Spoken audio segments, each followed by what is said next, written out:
presentamos a continuación porque Renovación Nacional, la oposición, ha pedido mayor celeridad al gobierno para enfrentar la crisis que están viviendo las ISAPRES. Entre otros temas, estamos con el senador y presidente de RN, Francisco Chaguán, a quien saludamos a esta hora de la tarde. Senador, ¿cómo le va? Buenas tardes, bienvenido. Con un problema de audio, tiene que, a ver si es de allá o de acá, pero no lo estamos escuchando. Tiene que activar el micrófono. ¿Cómo estás, Iván? Un Ahí, abrazo sí. grande. Un abrazo grande. ¿Qué tal? ¿Cómo está, senador? ¿Todo bien? Muy bien. Estamos en sesión de sala. Acá vamos a sacar una modificación a la ley de migraciones que va a permitir justamente agilizar y darle eficacia a la expulsión de migrantes clandestinos o que ingresen de manera ilegal a nuestro país. Así que estamos trabajando intensamente para poder dar también seguridad a la macrozona norte respecto de la ola migratoria que ha sufrido nuestro país en dicha zona del país. Bueno, ya que entró en el tema de migraciones, queríamos hablar de ISAPRE, pero entré por eso que también está muy en la contingencia, porque actualmente el trámite de las expulsiones, el trámite de las reconducciones es toda una complicación. Primero, ¿cómo evalúa usted el despliegue finalmente que ha hecho el gobierno y con ello el ejército también en la frontera norte de nuestro país?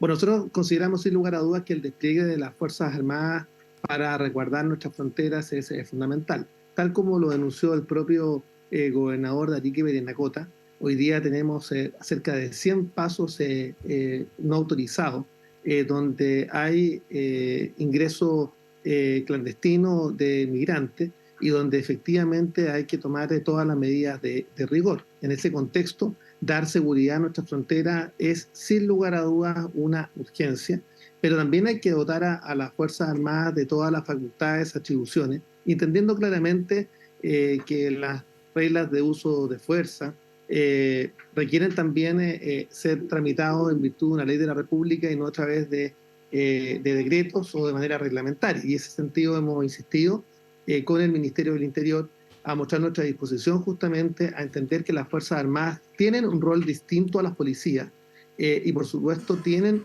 que generar o persuadir fundamentalmente a no ingresar a nuestro país, pero las Fuerzas Armadas están diseñadas para ejercer todo el poder de fuego necesario justamente para bloquear el ingreso clandestino si es necesario. Senador, pero al respecto hay varias miradas críticas. Una de esas es el del propio alcalde de Colchane. Nosotros hemos conversado con él y en otros medios también, donde él dice, bueno, esta es una medida, probablemente va en la dirección correcta, pero falta mucho. Y a modo de ejemplo, dice, son 130 kilómetros de frontera solamente, allí, nada más que allí, 130 kilómetros. Hay una zanja que fue construida, una parte durante el segundo gobierno de la presidenta Bachelet, otra parte de la zanja que tiene 6 kilómetros en total, se hizo durante la actual administración. Y él dice, nosotros necesitamos eso y necesitamos que también los militares tengan implementos como, por ejemplo, para hacer identificación biométrica, que tengan casetas adecuadas para estar en la frontera, porque usted entenderá que en 130 kilómetros lineales de frontera en el altiplano uno no puede tener un uniformado cada 10 metros para evitar que en la noche las personas que quieren cruzar la frontera lo hagan, como efectivamente está ocurriendo. Y él decía, fíjese que entran más o menos 300 personas de manera irregular al día a nuestro país. Así es. Y las reconducciones administrativas no han sido más de 30. Se habla efectivamente de cerca de 400 personas que podrían ingresar diariamente a nuestro país.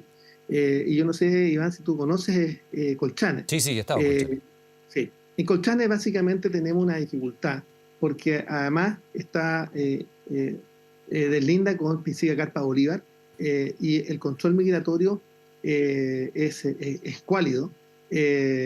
Además, los días domingos se produce una feria y una circulación de personas desde Bolivia, tránsito libre desde Bolivia a Chile, y ahí también se produce otra dificultad. Por tanto, el despliegue es claramente una situación del cual el despliegue de las Fuerzas Armadas es absolutamente necesario. Pero además, porque las personas ingresan por Colchane desde Pisiga Carpa Bolívar y luego se autodenuncian en Arica y Parinacota. Y se genera ahí todo un ciclo del cual hay que atender necesariamente. Yo también estuve en el hito número 1, estuve con las Fuerzas Armadas y las Fuerzas de Orden y Seguridad que están desplegadas en la zona y hacen una tremenda labor. Una labor humanitaria por una parte, respecto de la situación de los migrantes que llegan y finalmente lograr reconducirlo.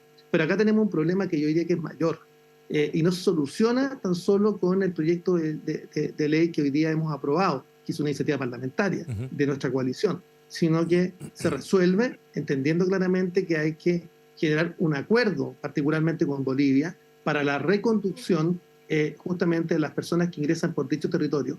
Déjeme hacer una observación al respecto, senador, porque efectivamente parte de lo que ha señalado la actual autoridad, y esta no es una crisis que parte con el gobierno del presidente Boric, probablemente tampoco parte con el gobierno del presidente Piñera y venía desde la época de Bachelet, incluso antes, cuando empieza a haber una presión migratoria fuerte sobre el país.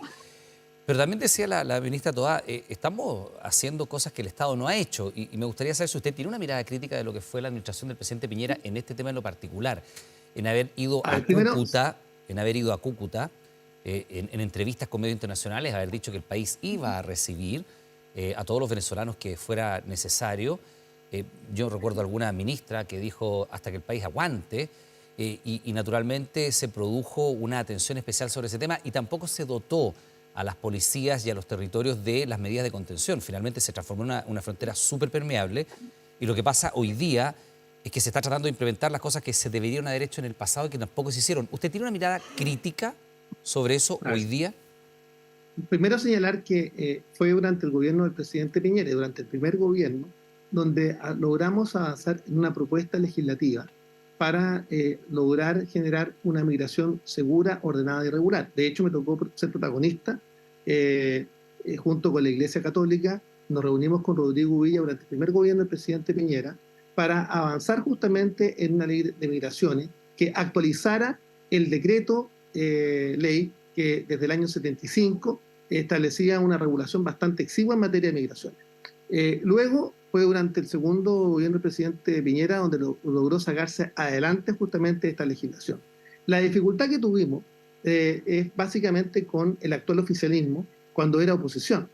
Básicamente el propio presidente Boric cuando era diputado, o muchas personalidades que hoy día son miembros del Ejecutivo, se opusieron justamente en aquellas normas que establecían la eficacia o establecer una más expedita salida o expulsión de personas que ingresaran de manera clandestina o ilegal. Hoy día ellos se dan cuenta, cuando son gobierno, que efectivamente era necesario y oportuno tener una norma que acogiera justamente a los migrantes conforme a los tratados internacionales ratificados por Chile que se encuentran vigentes en materia de migraciones, pero además que fuera capaz de expulsar a los migrantes ilegales o que ingresaran de manera clandestina a nuestro país. Ya, pero senador, está bien.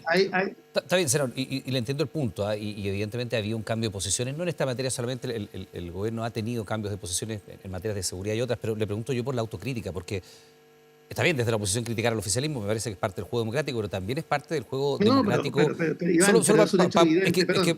Sí, es que yo le preguntaba, senador, desde el año 75 hasta la fecha no había ley de migración. Sí, pero solo le preguntaba, senador, por el hecho de usted recuerda el acto en Cúcuta, ¿no? En la frontera, las declaraciones de la ministra vocera de gobierno en ese minuto, las tengo acá, Cecilia Pérez: vamos a seguir recibiendo migración venezolana hasta que el país lo resista.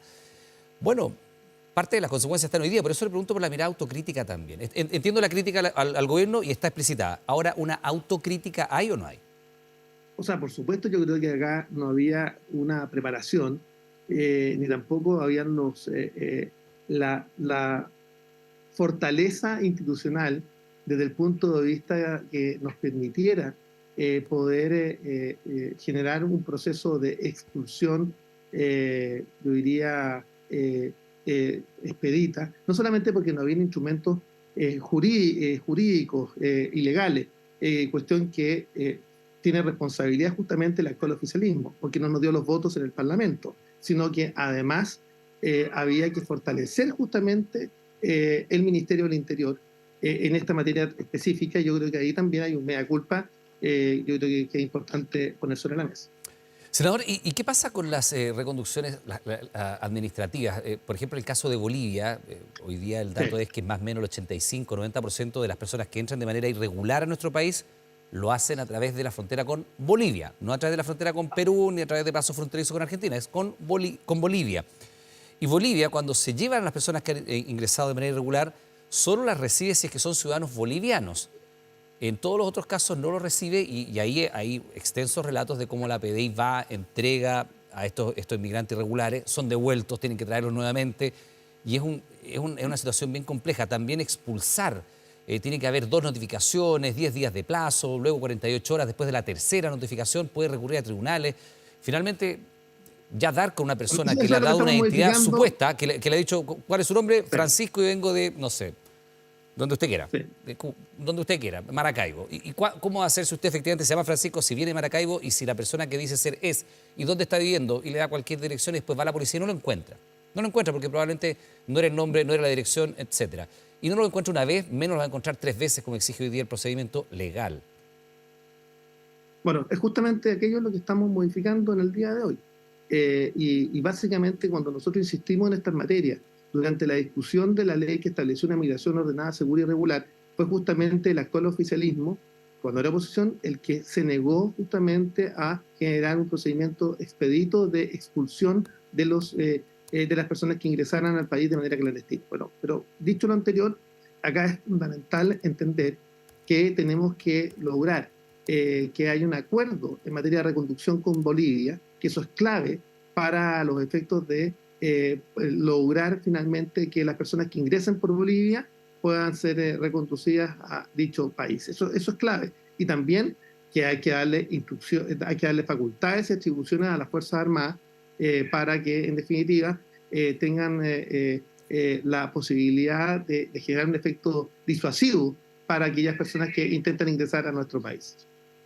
Senador, vamos al tema de la ISAPRE, si le parece, porque Sí, efectivamente hay varias cosas. Ustedes están presionando de alguna manera para que el gobierno dé luces a propósito de cómo enfrentar esta crisis de ISAPRE. Además, hoy se cumple una parte del plazo que termina la Corte Suprema para que la Superintendencia de Salud defina de qué manera se va a aplicar el fallo sobre la tabla de factores que los retrotrae al año 2019. Primero, preguntarle por los diagnósticos distintos que se han hecho en esta materia, desde exministros de salud, como por ejemplo Jaime Mañalich, con quien nos tocó conversar, que decía que la quiebra de actores de la salud privada, no solo ISAPRES, decía él, sino que en algunos casos concretos clínicas que están integradas en la sí. propiedad, no era una posibilidad, sino que él lo veía como algo inminente. Primero, ¿cuál es el diagnóstico que tienen ustedes, usted en lo particular y su sector, a propósito de si hay quiebras inminentes o no? Primero quiero hablarle como presidente de la Comisión de Salud del Senado. Como presidente de la Comisión de Salud del Senado hemos estado trabajando en propuestas legislativas que han sido ingresadas y que están en la Comisión de Constitución. Lo hicimos a través de una reforma constitucional debido a la inacción del gobierno.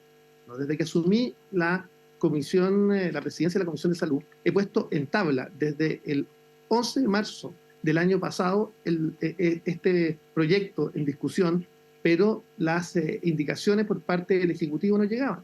Hasta que finalmente hubo este fallo de la Corte Suprema que finalmente actuó frente a la nula acción del gobierno. Durante el mes de febrero se instaló una mesa de trabajo de carácter prelegislativo. A esa mesa de trabajo llevamos justamente la propuesta que hemos suscrito senadores como Javier Macaya, lo suscribió Rodrigo Galilea, la Jimena Rincón y también Matías Walker, junto con el que habla, para los efectos de poder interpretar adecuadamente el fallo de la Corte Suprema. Porque creemos sin lugar a dudas que esperar una nueva circular de la Superintendencia de Salud que pudiera ser en mayo, va a generar una quiebra inminente de las ISAPRES y de las pequeñas y medianas clínicas, a Ya, las que, pero sobre según los ese punto, antecedentes que se han entregado. sí, sobre ese punto también para darle alguna señal al, no sé, poco menos del 20% de la población que está en ISAPRES. ¿Es posible que quiebren ISAPRES de aquí a este plazo? Usted dice mayo, esperar una circular de la superintendencia. Por el diagnóstico que ustedes tienen, ¿esa quiebra es inminente o es solamente, si usted quiere, un llamado de alerta del gremio que ha sido bien insistente en decir que la situación es esa? ¿Cómo lo ven ustedes? ¿Realmente hay ISAPRES que estén a punto de quebrar? ¿Tienen más o menos ustedes claro de cuántas o cuáles serían y a qué cantidad de gente afectaría? Estamos hablando que efectivamente la quiebra podría ser inminente. Yo creo que esto va a afectar fundamentalmente también a las clínicas pequeñas y medianas. Se habla de cerca de 800.000 millones que se le deben tanto por el sistema público por FONASA y también las ISAPRES a las pequeñas y medianas clínicas, a las clínicas de Chile, pero la situación más grave, más compleja es respecto a las pequeñas y medianas que tienen menos flujo.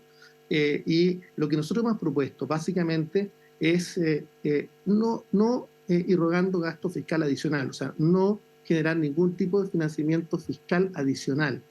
Nada parece un perdonazo, un salvavidas. No. Acá estamos poniéndonos los zapatos de los afiliados, de los 3 millones de afiliados, y también por el efecto que pudiera tener respecto de FONASA. Sí, claro, la presión de usuarios hacia FONASA si quieren la ISAPRE va a ser enorme. Absolutamente. Piensa tú lo siguiente, Iván. Hoy día tenemos 2.020.000 chilenos que están esperando por interconsulta un especialista en FONASA. Tenemos 1.010.000 chilenos que están esperando por un procedimiento médico y 370.000 que están esperando por una intervención quirúrgica hace más de 460 días en promedio. Y tenemos una dificultad estructural. Mientras los senadores oficialistas votaron en contra del seguro catastrófico en salud para los pacientes de FONASA, porque aspiraban a generar un sistema único de salud. De hecho, yo soy presidente también de la comisión mixta que busca fortalecer FONASA y que está trabajando hace 6 meses pidiéndole a la ministra de Salud que envíe una indicación sustitutiva que nos permita justamente tener herramientas para que el Estado, y FONASA en particular, pueda administrar de mejor manera la lista de espera. Y acá yo creo que el Ministerio de Salud no ha estado a la altura de la inmediatez que se requiere para enfrentar esta situación, porque va a generar consecuencias político-sanitarias de envergadura. Y por tanto yo vuelvo a insistir, durante todo el mes de febrero se estuvo trabajando, se presentaron propuestas, pero por parte del Ministerio todavía no hay claridad. El Ministerio de Salud se comprometió para que en la primera semana de marzo ingresara un proyecto de ley con discusión inmediata para que durante el mes de marzo estuviese completamente despachada y poder lograr garantizar la libre elección de los 3 millones de chilenos que están afiliados a las ISAPRES. Y por otra parte, también se ha comprometido a presentar las indicaciones sustitutivas al proyecto de seguro catastrófico de salud para los pacientes de FONASA para fortalecer FONASA. No ha hecho ni lo uno ni lo otro. Senador, en este sentido, ya, el diagnóstico es la quiebra es inminente. No me ha dicho cuántas ISAPRES ni a cuánta gente afectaría, porque no creo que sean no creo que todas las ISAPRES estén en la misma condición de precariedad, ¿no? Hay algunas incluso nuevas, hay algunas nuevas que no tienen dificultad alguna. Ok, pero ¿tienen identificado si efectivamente hay alguna o más de alguna que esté puntualmente muy complicada? Porque ya ha sabido que hay algunas de estas ISAPRES que ya no están teniendo los convenios con las clínicas cuyos planes están garantizados, incluso planes cerrados, ¿no? Que están siendo rechazados algunos copagos. Nuestra preocupación, Iván, es que, primero, suspendieron algunas ISAPRES suspendieron sus convenios con clínicas privadas, con laboratorios, para los efectos de la... no están emitiéndose los bonos en concreto. Hay en algunas ISAPRES usted va a la clínica X donde se atendió eventualmente y le dicen tiene que ir tiene que pagar primero particular y después verlo con su ISAPRE porque no están emitiendo bonos. Y eso hace una situación bastante crítica, particularmente hoy día cuando estamos frente a una espiral inflacionaria. Tener que pagar el valor de una prestación y luego esperar semanas y a veces meses para la devolución justamente es una situación crítica. Entonces lo que estamos planteando nosotros en virtud del proyecto de reforma constitucional que hemos presentado es justamente establecer una interpretación el fallo de la Corte Suprema desde el punto de vista de la circular 343 del 11 de diciembre del 2019 que justamente establece las tablas de factores. Y acá, por supuesto que nosotros hemos sido los que hemos estado reiteradamente denunciando los vicios que ha tenido el sistema privado de salud, particularmente con las tablas de factores, que decía relación con las preexistencias, que decía relación con las alzas unitarias de los planes de salud. Y antes que se nos vaya el tiempo, senador, ¿hay alguna responsabilidad que usted vea en la actual situación de la ISAPRES? Porque efectivamente han tenido 2 muy malos años desde el punto de vista financiero, hay que decirlo, los números están allí, los balances además son públicos, pero han tenido 2 décadas de magníficos resultados. Y con prácticas que han sido muy dolorosas para miles de chilenos, ¿no? Los planes sin útero. ¿Se acuerda lo que era eso? La misma tabla de factores, las preexistencias, cuánta gente ni siquiera era admitida al sistema, o básicamente las modificaciones unilaterales de los contratos. O sea, a usted o le subían el contrato o le disminuían las prestaciones. Entonces, Claro, décadas de prácticas de esta naturaleza finalmente llevan a una sensación con los usuarios que había que ir con un abogado para relacionarse con la ISAPRE. Entonces, es muy raro. Usted como paciente terminaba siendo un litigante. Entonces, yo me imagino que también la ISAPRE, como industria en su conjunto, tiene una responsabilidad importante en la crisis que están hoy día metidos. O sea, no es que le cayó esta crisis de la noche a la mañana, ¿no? Absolutamente, yo coincido con tu diagnóstico, Iván, a tal punto que nosotros fuimos los que presentamos los proyectos de ley para terminar con las tablas de factores, terminar en su momento con las alzas neutrales y los planes de salud y terminar también con la persistencia. Pero ¿qué ocurrió? Nosotros hasta la última elección parlamentaria no teníamos mayoría en ninguna de las comisiones. Esta es la primera vez que en la Comisión de Salud tenemos mayoría opositora y yo soy presidente de la comisión con 3 votos de la oposición versus 2 del actual oficialismo.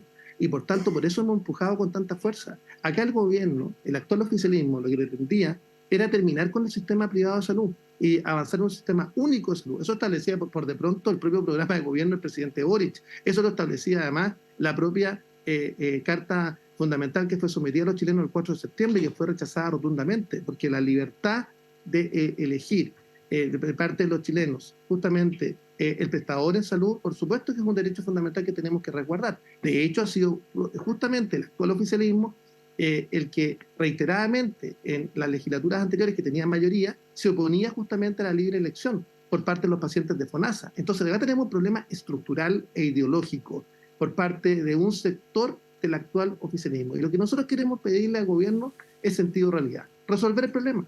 No para defender a la ISAPRE, no nos interesa defender a la ISAPRE. En su sector ha habido durante décadas también, en su sector, no en su partido en particular, pero en su sector siempre ha tenido una postura bien cercana al punto de la ISAPRE, pues no hacer la desconocida ahora.